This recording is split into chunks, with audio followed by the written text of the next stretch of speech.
Vamos a estar en pie, hermanos, si es tan amable. Un par de minutos.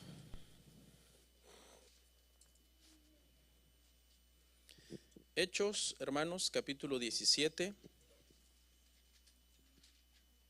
versículo 22.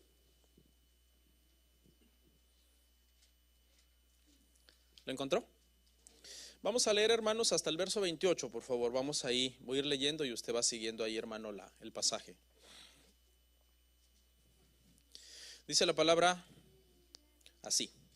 Entonces Pablo, puesto en pie en medio del Areópago, dijo: varones atenienses, en todo observo que sois muy religiosos, porque pasando y mirando vuestros santuarios, hallé un altar en el cual estaba esta inscripción: al Dios no conocido.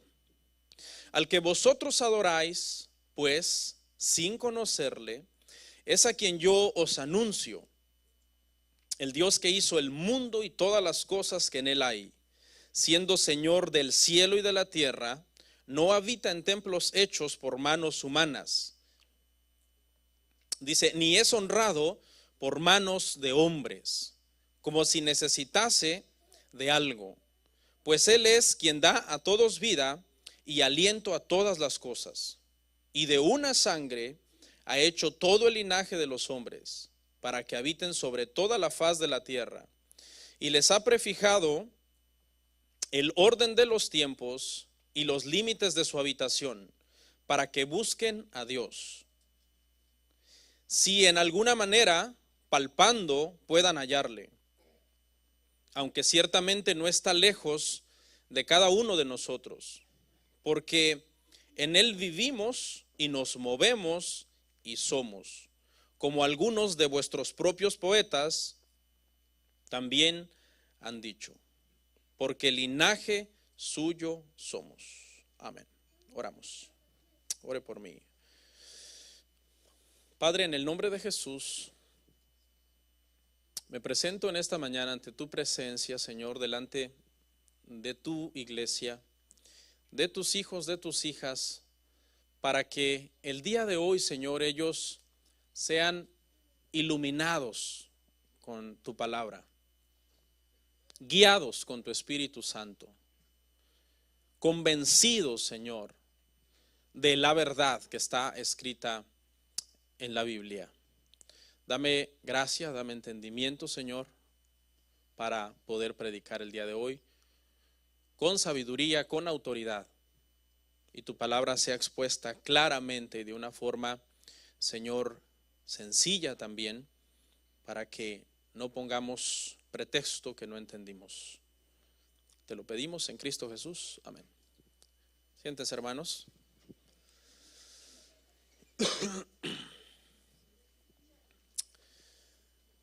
Me da mucho gusto verlos, hermanos, este domingo.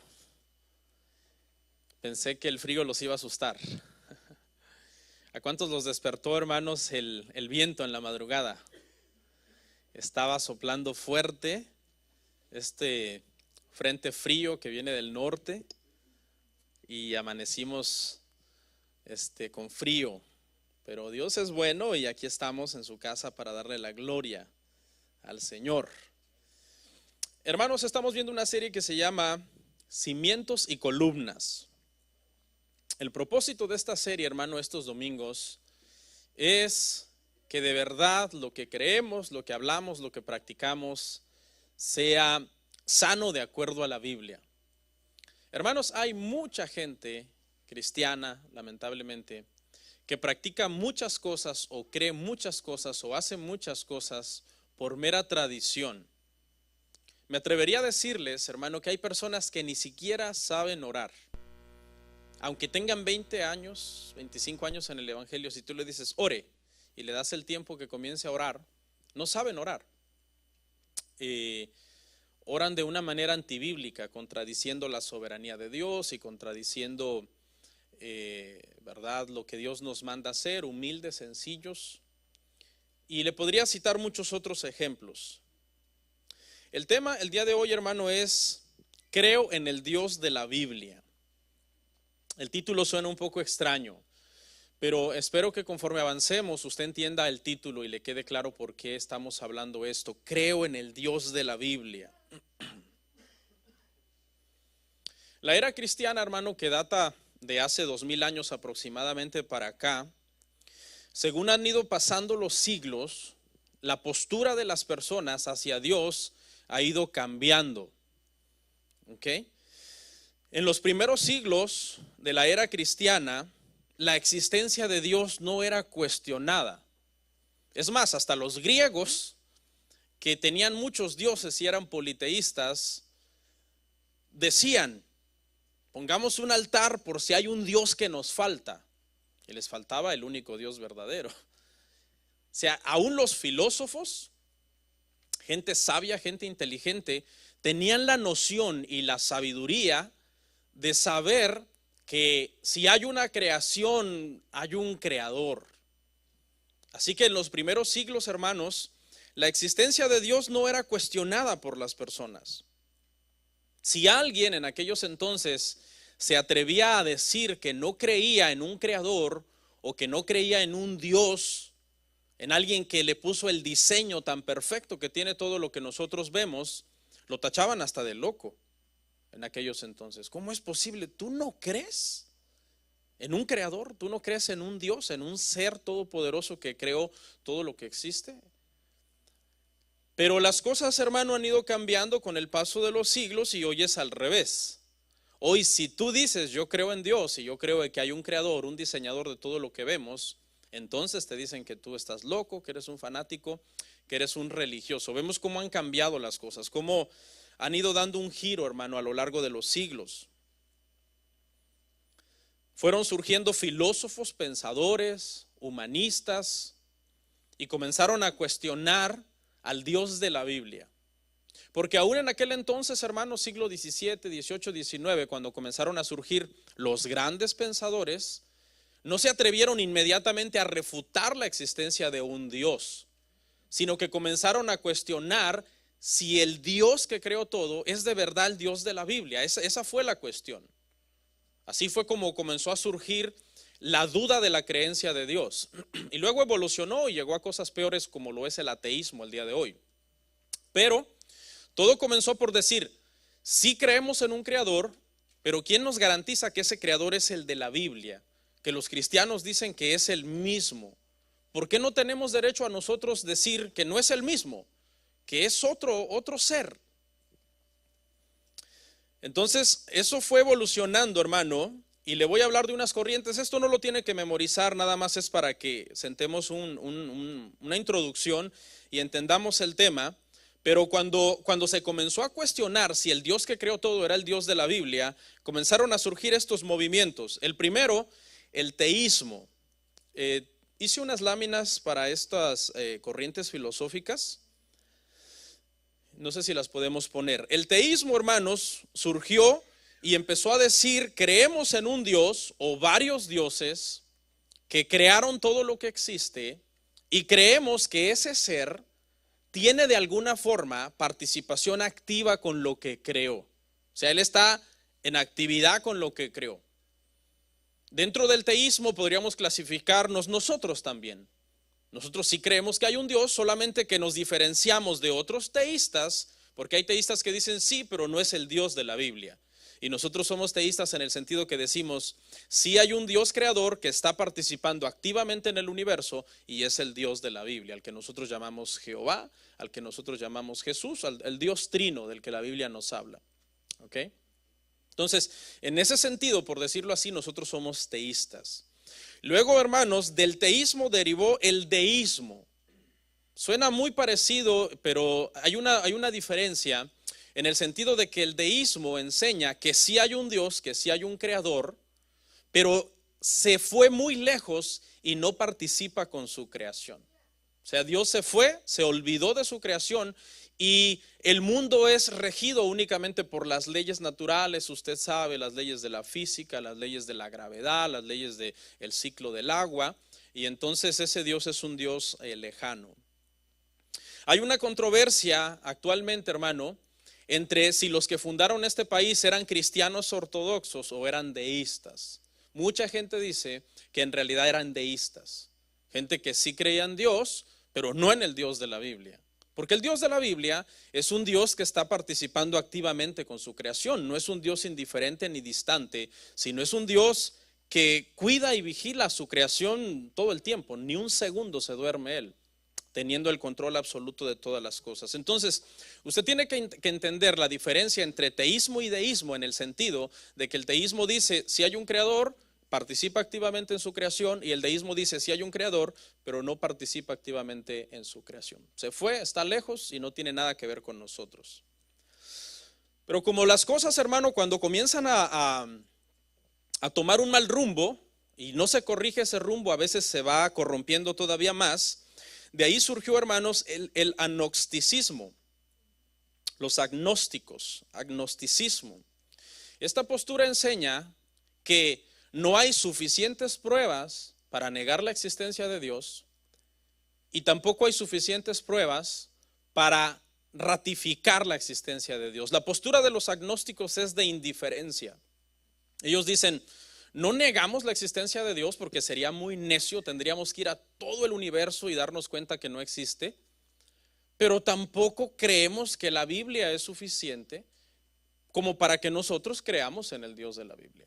Si algún día aparecen argumentos suficientes, pero fuera de la Biblia, porque ellos no creen en la Biblia, que nos convenzan que existe un Dios o que se nos presente personalmente, bueno, entonces creeremos, pero por ahora nuestra postura es, no negamos su existencia, no creemos tampoco en su existencia. No hay suficientes pruebas ni para una ni para la otra postura. Lamentablemente, hermanos, en la iglesia tenemos gente que podríamos decir entre comillas son agnósticos. ¿Por qué? Porque son personas que viven un cristianismo de me da igual. Los agnósticos dicen me da igual si existe o si no existe, a mí qué me importa, me da igual. Hay cristianos que de alguna forma, entre comillas, les podríamos llamar agnósticos. Dicen, voy a buscar de Dios por si hay un Dios, para que cuando me juzgue, pues tenga un poco de misericordia de mí. Pero no voy a ser tan santo como Él manda, porque ¿qué tal si no hay un Dios? Y estoy perdiendo mi tiempo en lugar de disfrutar mi vida. Entonces hay muchos cristianos que podrían caer en esta categoría de agnósticos, de una indiferencia, de una apatía hacia Dios. No afirman la existencia de un Dios de tal forma que tú puedas ver en su vida los frutos cristianos, pero tampoco, hermanos, niegan la existencia de Dios completamente. Porque es más, ni lo conocen bien al Dios al que siguen. Les pasa lo que a los atenienses, que tenían un Dios no conocido, un altar a un Dios no conocido. Y así fue, hermano, como estas corrientes, fueron llevando al ateísmo. El ateísmo es un movimiento de individuos que radicalmente niegan la existencia de Dios. Ellos están seguros que no hay un Dios. Están seguros que no hay un Dios, creen que todo esto es una fábula, es un mito, la Biblia es un libro escrito por hombres, que en realidad contiene errores, que contiene muchas cosas que no pudo haber sido escrito por Dios, porque hay contradicciones y sacan de contexto muchos pasajes. Ahora quiero aclararle algo, hermano. A veces cuando hablamos de científicos o de ateos, casi siempre pensamos, hermano, en gente que no cree en Dios. Hay ateos que están dispuestos a que si se les comprueba que hay un Dios, ellos pueden llegar a creer. De hecho, hay ateos que se convierten, ¿no? Y se les quita esa incredulidad de su corazón porque están negando la existencia de Dios. Pero en realidad, hermanos, también hay mucha gente científica y mucha gente muy sabia que han creído en Dios. Por ejemplo, los científicos fueron los primeros en decir que la Biblia está bien al decir que el hombre fue hecho de tierra. Los químicos comenzaron a darse cuenta que los elementos que hay en la tierra son los elementos que hay también en el cuerpo humano. Luis Pasteur, por ejemplo, era un creyente. Nosotros a veces estudiamos en la escuela secular y nos enseñan sobre mucha gente que hizo grandes descubrimientos y automáticamente al nosotros saber que eran científicos, inmediatamente pensamos que eran ateos. Luis Pasteur era creyente. Este hombre fue el que inventó la pasteurización de la leche y la vacunación. Por medio del método de Pasteur, hermanos, se han salvado millones y millones de vidas. Y este hombre era un creyente. Cuento una anécdota que una vez uno de sus discípulos llegó al laboratorio sin avisar y encontró a Pasteur embrocado sobre un microscopio balbuceando unas palabras, y el discípulo le dijo: maestro, ¿estaba usted adorando a Dios? Y Luis Pasteur le dijo: sí, yo estaba diciéndole a Dios cosas hermosas de mi corazón, pero no tan hermosas como las que él me estaba diciendo por medio de su creación, por medio de lo que yo estaba observando, de la vida que él creó, de la vida que él formó.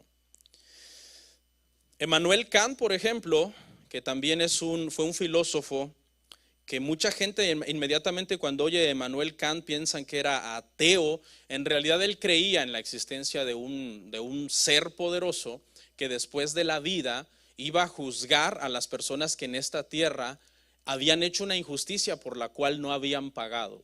Él tenía ese sentido de justicia y él creía eso. ¿Ok? Así que vamos a ver nuestro pasaje, hermanos, ahí en Hechos, y vamos a ir viendo unas partes importantes, porque el propósito del día de hoy, a donde quiero llegar, hermanos, es que usted entienda por qué usted cree en el Dios de la Biblia, por qué los cristianos creemos en el Dios de la Biblia. Porque hay muchos dioses hechos por hombres, pero nosotros creemos en este Dios. La primera frase, hermanos, dice: puesto en pie en el Areópago. Este es Pablo. Pablo está predicando, hermanos, en Grecia. Lo escuchan los filósofos. Está rodeado de mucha gente. Dentro de esta gente hay filósofos que lo escuchan y les llama la atención lo que él está diciendo, porque dice la Biblia que los griegos en aquel entonces solamente les deleitaba estar haciendo discursos, oír discursos. Si alguien tenía algo nuevo que decir, a ellos les gustaba oírlo. Entonces es esta escena donde ellos traen a Pablo al Areópago. Le dicen: ok, queremos oír tu enseñanza, queremos oír tu mensaje. Este lugar, hermanos, el Areópago, era un lugar muy importante.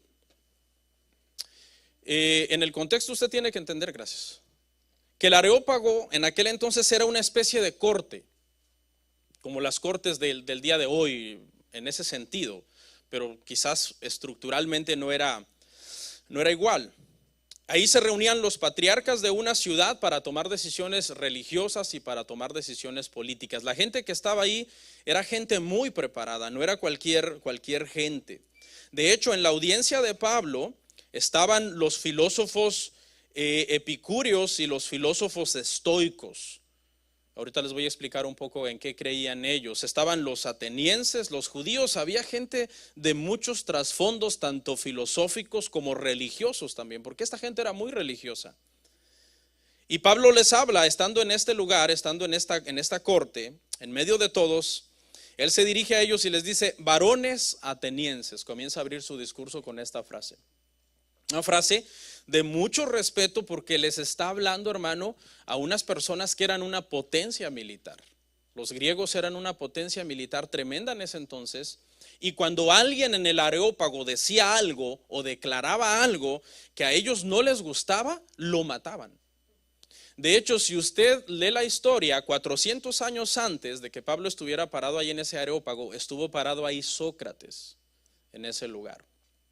Y fue juzgado por los atenienses porque Sócrates creía en algunos dioses griegos, pero al mismo tiempo creía que sobre todos los dioses griegos había un dios superior que había diseñado todo. Esa era la creencia de Sócrates. Entonces, algunas veces en sus enseñanzas Sócrates le metía un poco la duda a los jóvenes sobre los dioses griegos. Lo juzgaron por eso, lo llevaron al Areópago. Lo acusaron de traición porque en algún momento Sócrates había hecho unos elogios a los espartanos, que eran enemigos de los atenienses, y lo envenenaron, lo mataron. Le dieron pena capital por envenenamiento, le dieron a beber unas hierbas venenosas. Esa fue su sentencia. Lo juzgaron y lo mataron. Le cuento esto para que usted entienda el peso que está sobre los hombros de Pablo. Está rodeado de griegos, está rodeado de filósofos, de judíos observantes de la ley de Moisés.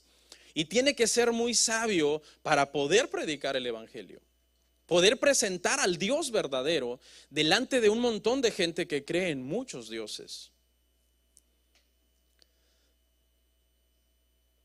Les dice, veo que sois muy religiosos. La expresión en el original significa, los veo que están amedrentados por sus dioses. Eran muy temerosos, tenían mucho temor de que los dioses de ellos fueran a tomar represalias en contra de ellos por alguna situación, por algún capricho. Las culturas paganas de la antigüedad creían que sus dioses eran caprichosos. Los aztecas, por ejemplo, muchas veces sacrificaban a mucha gente por el hecho de que no había llovido. Entonces era un problema cuando no llovía y tú eras un azteca de baja calidad. Te podían sacrificar. Eran muy religiosos porque el hombre, hermanos, es religioso por naturaleza. Nosotros los seres humanos somos religiosos por naturaleza. Eso es algo que ya nosotros prácticamente lo traemos. Los ateos usan este argumento de muchas religiones en contra del cristianismo, pero en realidad es también un argumento a favor, porque habla de cómo Dios diseñó al hombre con esa necesidad de llenar su vida, de que no tiene paz y no está tranquilo si no está adorando. Fuimos creados para adorar, fuimos diseñados por Dios para adorar. Lamentablemente en el proceso mucha gente adora a dioses falsos, pero aquí es donde vamos a ver cómo por medio del Evangelio, el Espíritu Santo, Dios está haciendo su obra y nos va dirigiendo al Dios verdadero, a todos aquellos que estamos en el plan de redención y de salvación del Señor. Les dice, porque es que iba yo pasando y hallé un altar con la inscripción al Dios no conocido. Había muchos altares, pero el altar que le llamó a Pablo la atención fue el que decía al Dios no conocido, porque Pablo era muy listo y él dijo, aquí está mi entrada. Por aquí es por donde yo les voy a hablar a estas personas del Dios verdadero. Estos griegos, hermano, los acusaba de alguna forma su conciencia. La ley escrita en sus corazones les daba a entender que ellos en realidad no tenían al Dios verdadero, no tenían paz.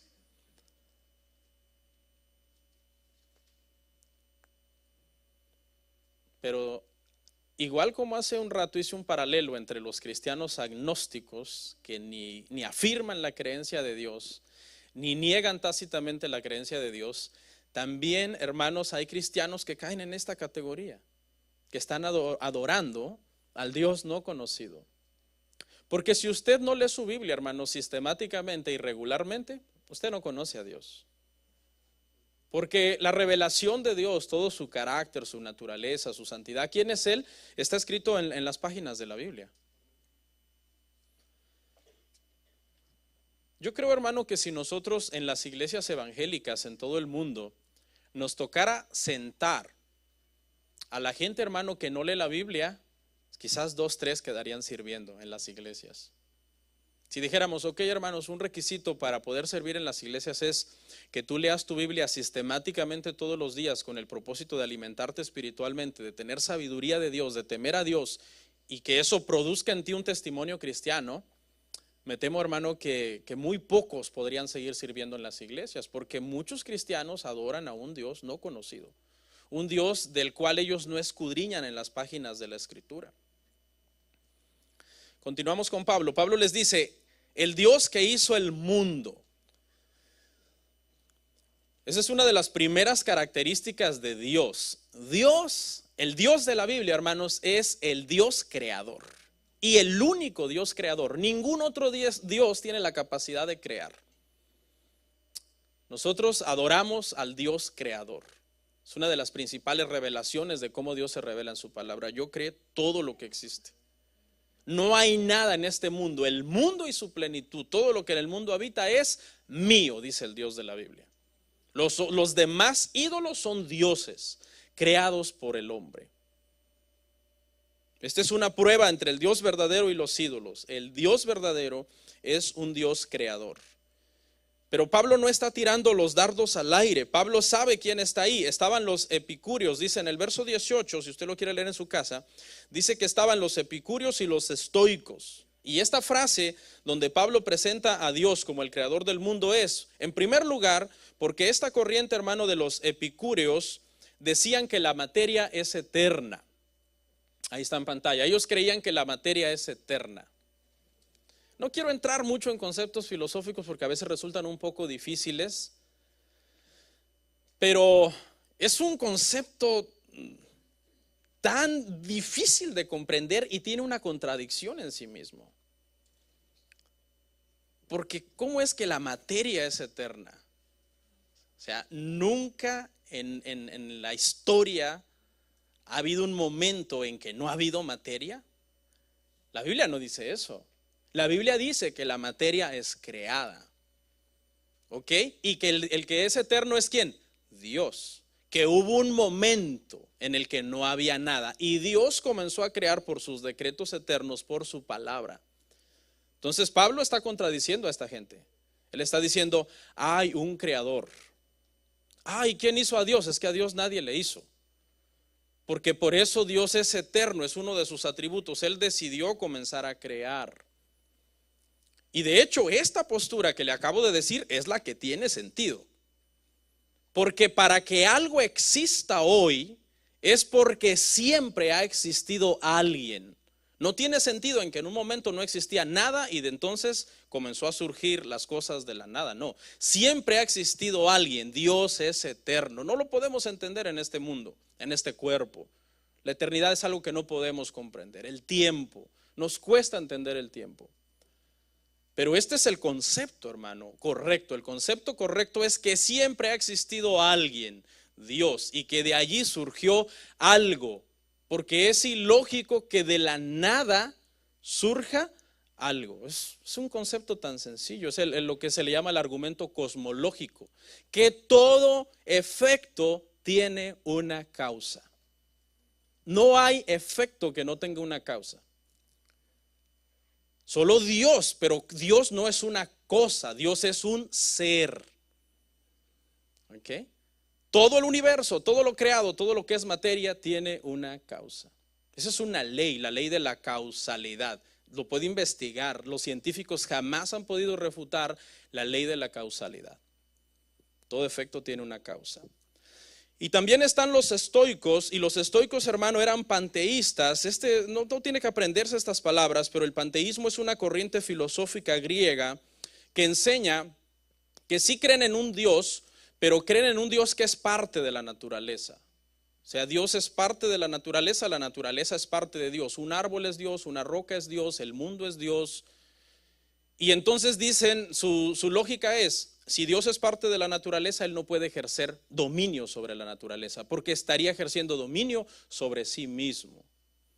Entonces Pablo está tratando de aclararles, no, Dios creó todo, pero Él no está sujeto al universo, porque Él está fuera. Él no viene de un universo creado, Él viene de una eternidad donde no hay materia. Por eso las leyes del universo no aplican a Dios.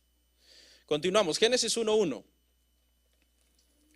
No se preocupe si le suenan demasiados términos técnicos, no los tiene que comprender todos, pero al final vamos a reducir el mensaje a algo bastante devocional y ahí es donde los quiero llevar en realidad. Génesis 1:1 dice, en el principio creó Dios los cielos y la tierra.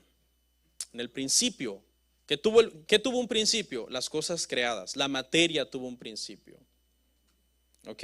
Eso es lo que Pablo está diciéndoles a estas personas. El Dios de la Biblia, hermanos, lo creó todo. Mire lo que dijo Job en 41:11 de Job. ¿Quién me ha dado a mí primero para que yo restituya? Todo lo que hay debajo del cielo es mío. Lo que el Señor está diciendo en este pasaje es, les hago una pregunta. Cuando yo hice todo, ¿alguien de ustedes me prestó materiales para construcción? Yo les decía, hoy préstenme unas rocas porque quiero crear una montaña. O alguien, por favor, produzca vapor porque quiero hacer las nubes. Lea Job 38. Cuando Job se atrevió, hermanos, a cuestionar a Dios. Y Dios le hace una serie de preguntas tan complicadas que Job dice, mejor me puse la mano en la boca y me callé. Que nosotros como criaturas muchas veces queremos cuestionar a Dios. Pero no es así. Es más, mire lo que dice 1 Corintios 4:7. Porque no solamente Él creó todo, sino que lo que nosotros tenemos todo es de Él. Porque ¿quién te distingue o qué tienes que no hayas recibido? Y si lo recibiste, ¿por qué te glorías como si no lo hubieras recibido? ¿Qué tiene usted que no haya usted recibido? Que usted diga, no, esto es mío. Nada.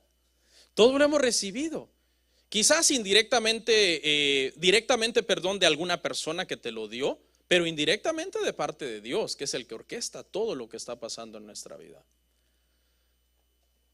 Por ejemplo, mi suéter, mi corbata, el micrófono, todo lo he recibido. En ningún momento yo agarré y de la nada comencé a crear las cosas. Yo puedo sembrar una semilla, pero no tengo la capacidad de hacer que llueva para que la semilla germine y dé fruto la planta. Todo lo que nosotros recibimos, hermano, todo viene de parte del Señor. Si usted en el transcurso de esta semana se le ocurre algo que usted no haya recibido de parte de Dios, me llama, porque sería un descubrimiento casi científico, lo tenemos que publicar. Y luego dice, y que de una sangre hizo todo el linaje de la tierra. De una sangre hizo todo el linaje de la tierra. Habían griegos, habían judíos, y entre ellos había riña. Había riña por la cuestión de quiénes eran superiores en aquel entonces, en el contexto. Los judíos decían, nosotros somos el pueblo de Dios, los hijos de Dios, y los paganos son gente sin Dios, gente que prácticamente no valen la pena. De hecho, se cree que algunas veces se expresaban despectivamente de los gentiles y los llamaban perros. Y los griegos, por otro lado, se creían la élite intelectual. Había un orgullo patriótico, tanto en los judíos había un orgullo patriótico por ser obedientes, según ellos, a la ley de Moisés, como en los griegos había un orgullo intelectual. Los griegos decían que las demás personas eran bárbaras, eran gente incivilizada, gente inculta, gente con un poco nivel intelectual. Entonces, lo que Pablo está diciendo con esta frase es, no importa si tú eres judío, no importa si tú eres griego, Dios hizo a todos los hombres de una sola sangre. De una sola sangre hizo a todos los hombres. Todos somos descendientes de Adán y Eva. Entonces Pablo humilla el orgullo patriótico de estas personas y está tratando de llevarlos obviamente al Dios creador.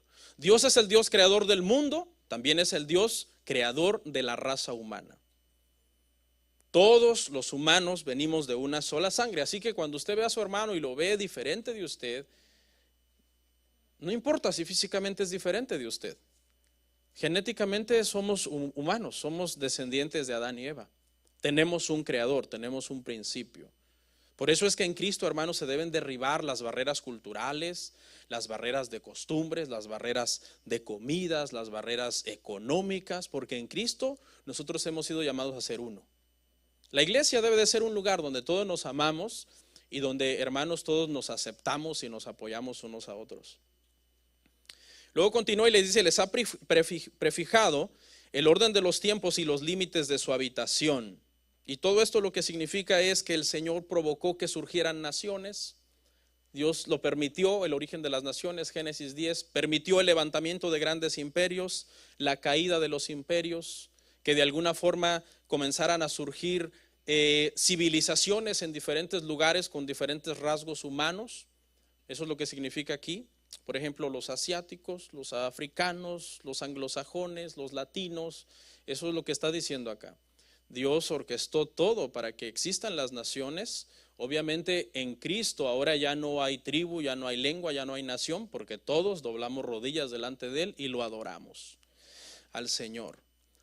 Pero una aclaración que quiero decir acá, hermanos, que cuando Pablo está diciendo que todos somos creación de Dios, Pablo no está diciendo todos somos hijos de Dios.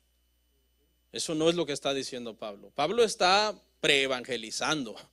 Él está preparando el camino para presentar el evangelio, pero él no está diciendo, no, aquí todos somos hijos de Dios, todos están bien. No, porque él los quiere llevar a Cristo.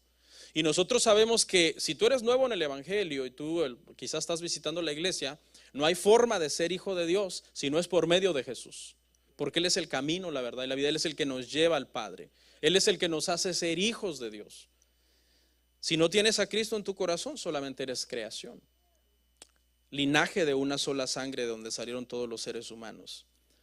Para que busquen a Dios. El Señor comenzó a orquestar todo desde el principio, a crear el mundo, el universo, a crear los seres humanos para que busquen a Dios. ¿Ok? Ese es el deseo del Señor, es que las personas lo busquen a Él. Por eso es que hay tanta religión, hermano. El hombre trata de buscar a Dios, de acercarse a Dios por medio de alguna religión, porque ya nacemos con eso intrínsecamente en nosotros, con ese deseo de adorar. Y el que no adora al Dios verdadero está adorando alguna cosa, algún Dios falso, su personalidad, sus bienes, cualquier cosa, porque es una necesidad que ya traemos. para que busquen a Dios. Aquí está hablando de buscar para salvación desde el principio, gente que no es salva. Pero quiero hablar un poco, hermano, de buscar nosotros a Dios devocionalmente, porque los cristianos, hermano, debemos de buscar a Dios. Pastor, pero dice la Biblia que si Él está en nuestro corazón, hemos nacido de nuevo, el Espíritu Santo mora en nosotros. Explíqueme eso, ¿cómo es que yo tengo que buscar a Dios y Dios está conmigo? Usted tiene que entender, hermano, que buscar a Dios acá significa tener comunión con Él.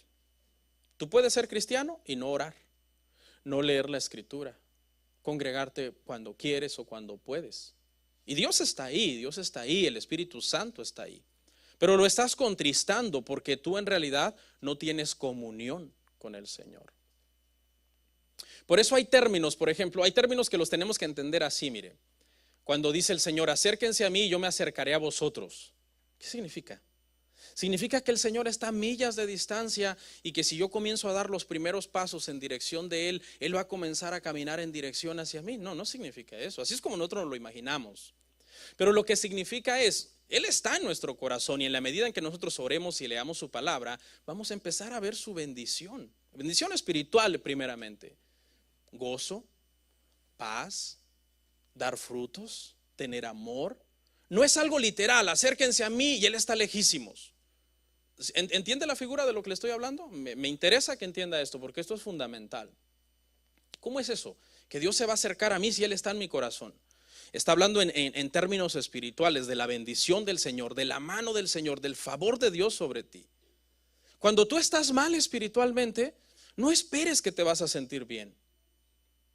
Si tú eres un cristiano de a de veras, como dice una palabra, dice, si de verdad habéis gustado la salvación del Señor, tú no vas a tener paz si tú andas mal espiritualmente. Ahora, si tú andas mal espiritualmente y tienes paz, tienes un serio problema. Yo nunca he entendido a gente que dice que está en el mundo, ¿verdad? Dice, yo estoy tranquilo así, mira qué bien me siento. Desde que dejé ir a la iglesia, cómo me ha bendecido el Señor. Es probable que no es cristiano, porque un cristiano no tiene paz si no está bien con el Señor. Ahora otra imagen, lo mismo, dice, acérquense a mí, yo me acerco a vosotros. Ahora, al revés, yo me alejaré de ustedes. Hay muchos versículos en la Biblia que dice, y el Señor se alejó de Israel. ¿Qué significa eso? Si Dios es omnipresente, ¿cómo puede alejarse? ¿Cómo puede por un momento dejar de estar presente aquí e irse a un lugar lejano? ¿Qué se refiere? En lo espiritual se refiere que el Señor alejará su bendición, alejará su gracia, alejará su favor. Tú puedes ser un cristiano que Dios se ha alejado.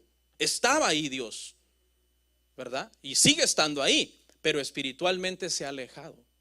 La bendición del Señor, la gracia del Señor. Dice que nosotros tendremos una paz que sobrepasa todo entendimiento. Aquellos que nuestro pensamiento persevera en el Señor, en su camino, en su palabra. Entonces, si tú no estás buscando al Señor, hermano, como debe ser, en oración, en lectura, en devoción y en vivirlo, obviamente, en vivir lo que aprendes, entonces, aunque el Señor está en tu corazón, el Espíritu Santo está en tu corazón, su gracia, su favor, su misericordia está lejos de ti.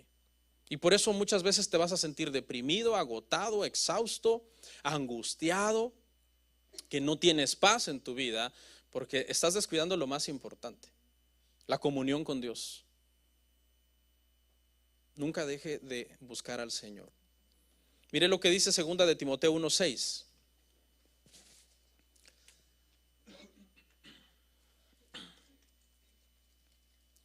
Por lo cual te aconsejo que avives el fuego del don de Dios que está en ti, por la imposición de mis manos. A Timoteo le pasó. O sea que tú no estás exento, que te pase, que te descuides, que caigas en abuso al teléfono, en abuso a los hobbies. ¿Es malo tener hobbies? No, pero no abuses. En abuso a la vanidad, a las compras en línea o en las tiendas y poco a poco te vas descuidando al punto que un día el fuego, la chispa que está ahí generada por el Espíritu Santo en ti, comienza a menguar y a decrecer. Estás ahí todo indiferente, apático. Mire lo que le pasó a Timoteo. Pablo le dice, aviva el fuego. O sea, hay una chispa encendida en nosotros. Hay una chispa, porque el Espíritu Santo está en nosotros. ¿Qué se hace cuando un fuego se está apagando? Se le echa más leña, se le atiza. Y eso usted logra eso, hermano, por medio de la adoración. Usted se alimenta por medio de la Escritura, por medio de la palabra. Mateo 4:4. No solo de pan vivirá el hombre, sino de toda la palabra que sale de la boca del Señor.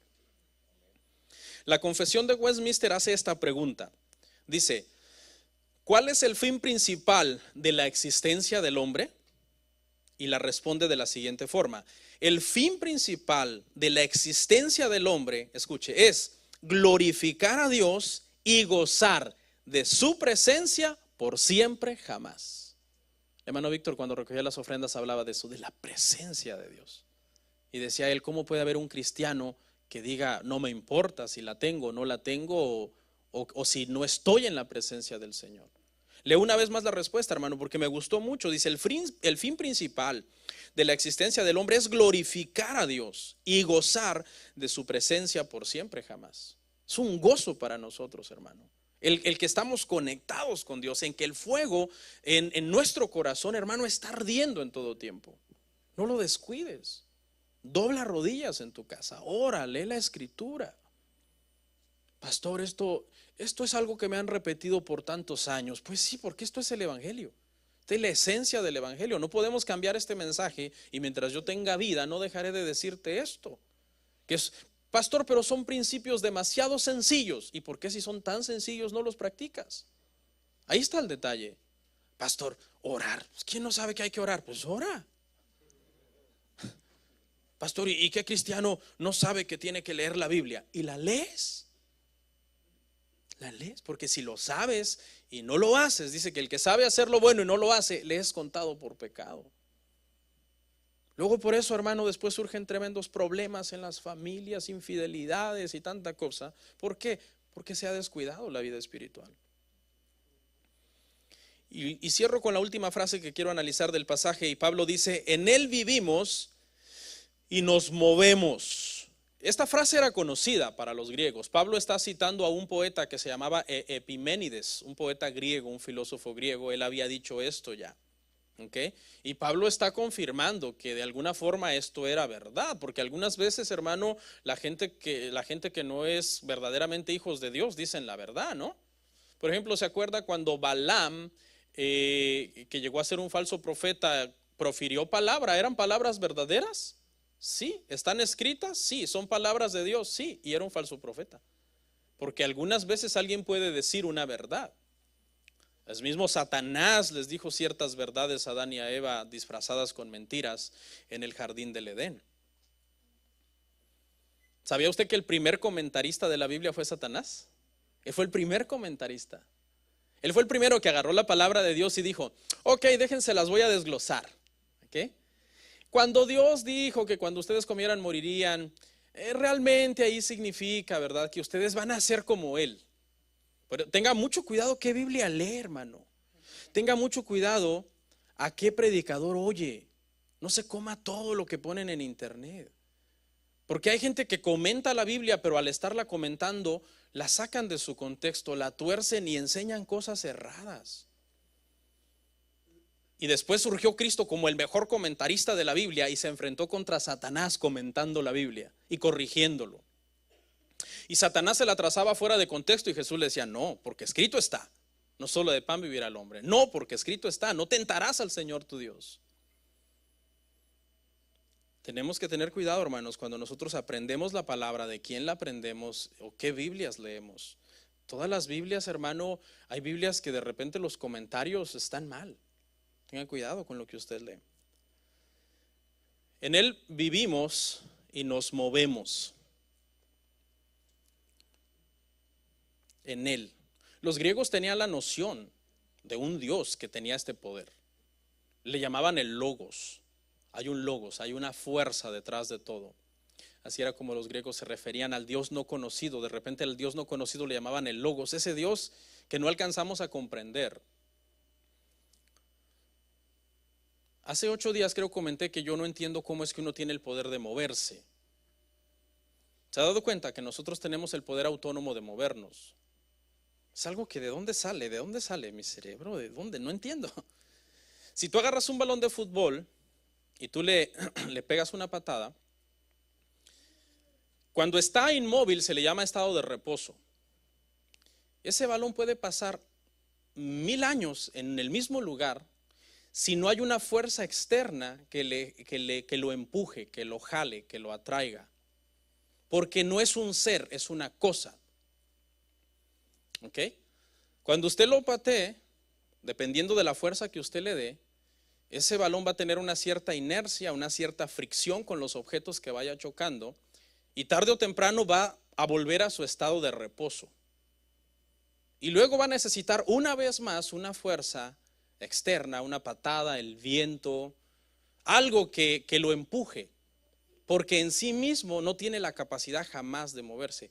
En ese sentido, nosotros, hermanos, somos seres, porque nosotros tenemos la capacidad en nosotros de movernos, pero aquí nos aclara la Biblia que esa capacidad viene de Dios. El simple hecho de movernos ya es un milagro. En Él somos, en Él vivimos y en Él nos movemos. Mire lo que dijo Juan 1:1.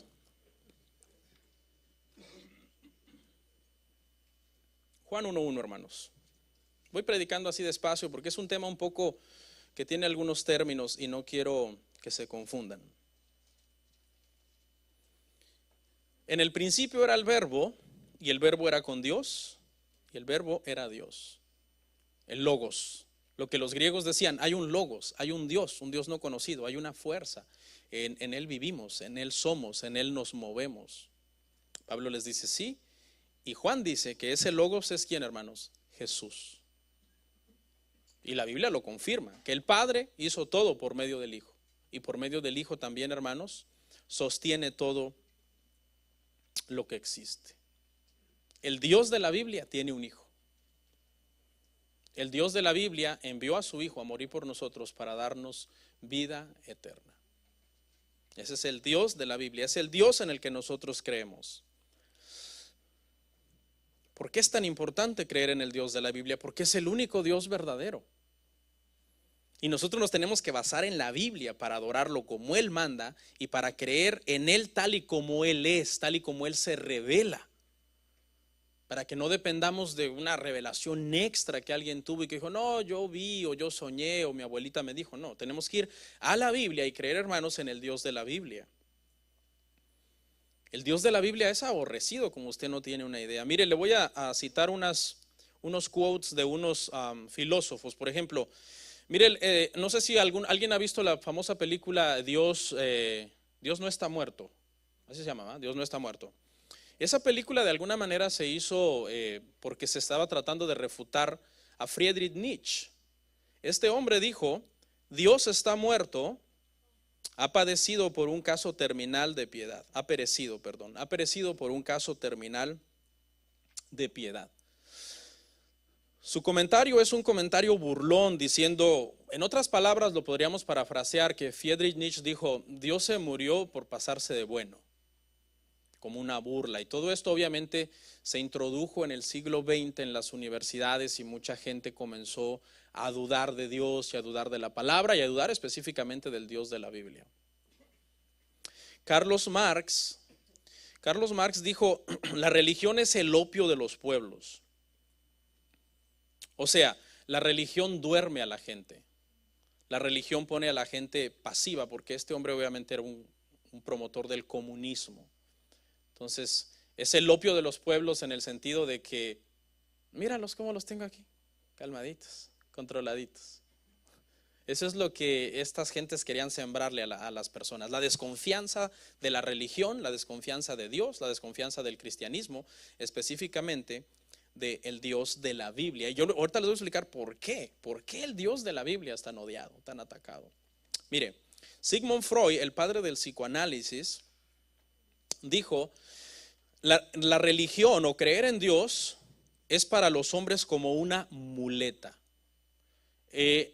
La figura la tiene usted que entender, que él dice que el hombre está caminando por el mundo y que se siente tan débil o incapacitado de aguantar el trabajo, de aguantar sus emociones, que se convence a sí mismo. Para ellos nosotros estamos convencidos, nos hemos llegado a autosugestionar a un nivel que nosotros creemos en un Dios que no existe, pero hemos llegado a anhelarlo tanto en nuestro ser que hemos llegado a creerlo. Hemos llegado a creer que Dios existe. Entonces nos agarramos de Dios o de la religión como una muleta para ir avanzando en este mundo, porque no podemos vivir una vida sin esa esperanza que realmente no existe desde el punto de vista de estas personas. Personas como ellos, hermano, llegaron a estar seguros de que Dios no existía, y su pregunta dejó de ser ¿existe Dios?, sino que la pregunta que a estos filósofos, hermano, y científicos atormentaba era ¿por qué el ser humano es tan religioso? Eso era lo que ellos no llegaban a entender. Decían, ok, Dios no existe, de eso estamos seguros. La pregunta que nos atormenta es ¿por qué el ser humano es tan religioso? Y llegaron a dar la siguiente respuesta. Llegaron a dar la respuesta, hermano, de que el ser humano creó a Dios. No es que Dios creó al ser humano, sino que el ser humano creó a Dios. Que nosotros dentro de nosotros anhelamos que existiera un Dios. Y nos hemos convencido al punto de llegarlo a creer. Y tienen un argumento que rapidito lo quiero explicar. Y el argumento es que ellos, al estudiar las diferentes culturas, se dieron cuenta que según la cultura eran sus deidades. Por ejemplo, si iban a Australia y decían, ok, estudiemos las deidades de Australia, decían, bueno, las deidades australianas se visten de tal forma y tienen un hueso atravesado en la nariz y tienen un remo de canoa en su mano, se parecen a los australianos. Entonces deducimos que no es que Dios creó a los australianos, sino que los australianos crearon a su Dios a imagen de ellos. No sé si me entiende. Si vamos a la cultura azteca, vemos que las deidades de los aztecas tenían un penacho de plumas en su cabeza y se vestían con pieles y cascabeles por sus manos y sus pies. Y si observamos a los aztecas, vemos que los aztecas se parecían a sus deidades. Entonces deducimos que no es que un Dios creó a los aztecas, sino que los aztecas crearon sus propias deidades, porque sus deidades se parecen a ellos. En Alaska, por ejemplo, las deidades de Alaska lucen como esquimales, como los esquimales de Alaska. Y de ahí fue donde ellos llegaron a esta conclusión. Dios no existe. Dios fue creado por las personas. Por eso es que las deidades se parecen a las personas. ¿Es verdad esto? ¿Que el hombre ha creado muchos dioses y religiones? Sí, eso es verdad. ¿Pero por qué? Porque yo ya le expliqué que precisamente es porque así fuimos diseñados y creados, con el deseo de buscar a Dios, de buscar a alguien que llene nuestra vida, que le dé propósito y que le dé sentido a nuestro ser. ¿Por qué, hermanos? Porque a nosotros, le voy a hacer una pregunta, a nosotros como personas falibles, débiles, pecadores, que a cada rato nos estamos equivocando, ¿nos convenía crear al Dios de la Biblia? Ahorita le voy a explicar por qué no nos convenía. Muchas culturas crearon dioses e ídolos y los hicieron a su imagen y los tallaron en piedra y los dibujaron. Pero esos ídolos y esas imágenes no tienen los atributos del Dios de la Biblia. Si a nosotros los cristianos nos hubieran dado, hermano, la oportunidad de decirnos, ok, cristianos, creen a su Dios, háganlo ustedes como ustedes quieran, ningún cristiano hubiera sido tan tonto como para crear al Dios de la Biblia. ¿Sabe por qué? Porque no nos convenía crear al Dios de la Biblia. A nosotros no nos... voy a decir algo que tal vez le va a sonar blasfemo, pero quiero que me entienda. Si hubiera una opción en donde a nosotros se nos dijera que no exista Dios, nosotros diríamos, ok, que no exista Dios. Que nos dijeran, todos vamos a ser simplemente, vamos a morir y vamos a ser aniquilados y a dejar de existir. Esa es la mejor opción. Prácticamente a nuestra humanidad esa es la mejor opción. A nosotros, hermano, en nuestra humanidad nos convendría que no hubiera Dios. En nuestra humanidad, entiéndame bien. Porque simplemente podríamos vivir nuestra vida a nuestra manera, como querramos, morimos todos y dejamos de existir. Pero ¿qué persona en su sano juicio se pone a crear a un Dios que es el Dios de la Biblia? Le digo por qué. Número uno, porque el Dios de la Biblia, hermanos, es un Dios santo. Vamos a verlo ahí santo. Primera de Pedro 1:16. Porque escrito está, sed santos porque yo soy santo. O sea, si nos hubieran dado la oportunidad de crear un Dios, ¿hubiéramos creado un Dios santo? Santo quiere decir que es moralmente perfecto. Nos exige hacer el bien, aunque nos cuesta. Nos exige amar, nos exige perdonar. Es un Dios moralmente perfecto. ¿Qué cristiano, qué persona en su sano juicio va a decir, inventemos un Dios y pongámosle un atributo? Ahí escríbanlo, ahí en Primera de Pedro 1:16 y en Levítico también está. Pongámosle que es santo. No nos convenía. ¿Qué más? Dios es un Dios justo. No nos convenía a nosotros crear a un Dios justo. Salmo 7:11. Dios es juez justo, Dios está irado contra el impío todos los días. No solamente es santo y exige perfección moral, sino que ahora es justo y cada vez que nosotros hagamos algo que a Él no le gusta, Él se va a enojar con nosotros. Voy a crear un Dios que me exija perfección y que cuando yo me equivoque se enoje conmigo. O sea, sería un masoquista, ¿no? El que crea un Dios así. Dentro de su justicia, Dios nos exige que no hagamos trampa. Dios nos exige que no hablemos mal del prójimo. Dios nos exige que seamos buenos patrones, buenos empleados, buenos esposos, buenas esposas las mujeres. O sea, qué persona tan maquiavélica creó un Dios tan exigente. Es un Dios súper exigente. Es santo, nos exige perfección moral. Y es justo, cuando nos equivoquemos va a venir sobre nosotros con juicio. Y también es incorruptible. O sea, no hay forma de que se venda y que nos pase por alto el pecado. Mire lo que dice Nahum 1:3. Jehová es tardo para la ira y grande en poder. No tendrá por inocente al culpable. Jehová marcha en la tempestad y el torbellino, y las nubes son el polvo de sus pies. Es santo, exige perfección moral. Luego, es justo. Si me equivoco, va a venir sobre mí. Y número 3, si trato de sobornarlo, no puedo, porque es un juez incorruptible e implacable. No, pues la gente que inventó este Dios, hermano, qué gente, ¿no? El Dios de la Biblia también lo sabe todo. Salmo 139, 3-4. Has escudriñado mi andar, mi reposo, y todos mis caminos te son conocidos, pues aún no está mi palabra en mi lengua, y aquí, Jehová, tú la sabes toda. Es santo, me exige perfección moral. Aunque nunca la voy a lograr, pero Él demanda de nosotros que avancemos. Luego es justo, cuando me equivoque, me va a juzgar y se va a enojar conmigo. ¿Usted no se enoja con sus hijos cuando sus hijos hacen algo malo? Sí. Dios se va a enojar conmigo.